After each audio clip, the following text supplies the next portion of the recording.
And the story today is that the RBI Deputy Governor Viral Acharya believes that the full impact of demonetization has not been captured by the GDP data. But moving on now, a quick check of what happened in court today. The fallout of the government's demonetization drive is playing out in the Supreme Court. The Apex Court today issued notices to the Centre and the Reserve Bank asking why people cannot deposit the old 500 and 1,000 rupee notes with the Reserve Bank till the end of March. The petitions allege that the Reserve Bank is refusing to accept demonetized notes despite the Prime Minister's speech on the 8th of November clearly indicating that March 31st will be the ultimate deadline. Ashmit is here now to tell us exactly what happened in court. Ashmit.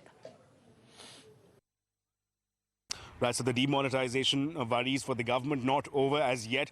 The Supreme Court agreeing to hear a petition that argues that the government has violated its promise of allowing citizens to make deposits of the old notes till as late as 31st of March 2017. Now, the petition essentially argues that the Prime Minister's now famously called the demonetization speech of November 8th assured citizens that even after December 30th, citizens would be at liberty of depositing the old notes and that they would be able to do so at specific RBI branches. Now, this, the petition argues, was an assurance that was reiterated by the RBI notification again of the same date. And the RBI notification, again, the PIL argues, makes it abundantly clear that citizens would be at complete liberty to make deposits at the RBI branches post December 30th, subject to a few additional conditions.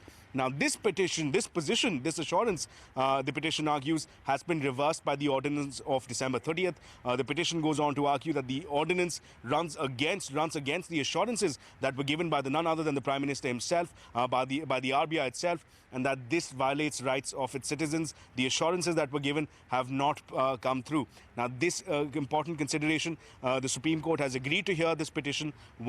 Two, has issued a notice to the Centre as well as to the RBI seeking their response on the matter, and importantly has agreed to hear this application as early as on Friday, that's March 10th. So clearly the Apex Court still asking questions from the government on the demonetization issue. We're expecting answers as early as March 10th. That's this coming Friday. Back to you.